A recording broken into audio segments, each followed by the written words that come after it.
Μόνο η τέχνη αιώνια, μόνο οι ποιητές, η συνέχεια της αφής μας στον πλανήτη. Αλλά οι αυθόρμητοι ποιητές, πόσο σπάνιοι πια.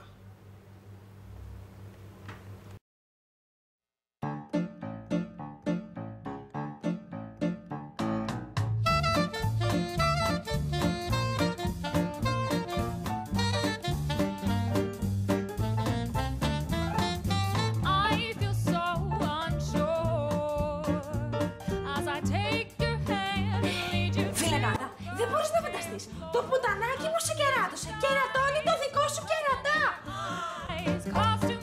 Δεν είμαι γκέι. Ένας φυσιολογικός άνθρωπος είμαι.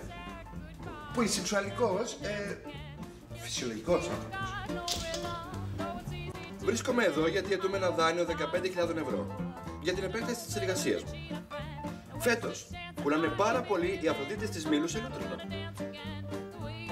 Εντάξει τώρα και 10.000 ευρώ να αποδώσετε, συμβιβάζομαι.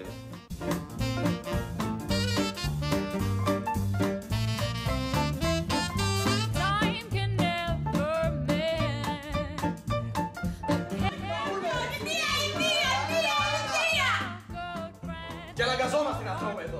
Και να κοιμόμαστε εδώ. Ο ένας πάνω στον άλλο. Τσιμπούρια θα βγάλουμε στο τέλος. Ξέρεις κάτι, μου αρέσει πολύ αυτός ο καναπές.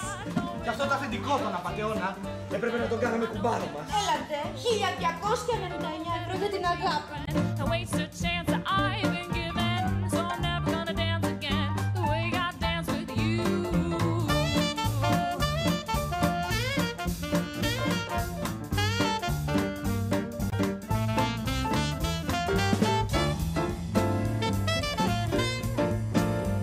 Δεν είμαι αναρχικός.